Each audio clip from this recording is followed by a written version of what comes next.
Happy Easter, and welcome to my shop at Good Maplebles. This year, we are celebrating Easter with our relatives, and we are in charge of the eggs.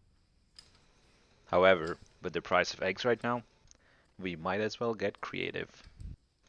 So here I am thinking to myself, I have some wood in the garage. I'm not a spindle turner by any means, but I do own a skew chisel. Making some eggs for Easter should be pretty easy, right? Let's find out.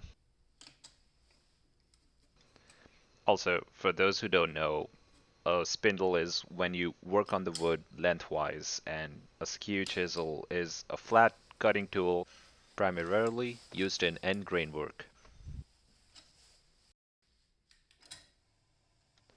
With the spindle mounted and the chuck secure, there is not a lot more to explain.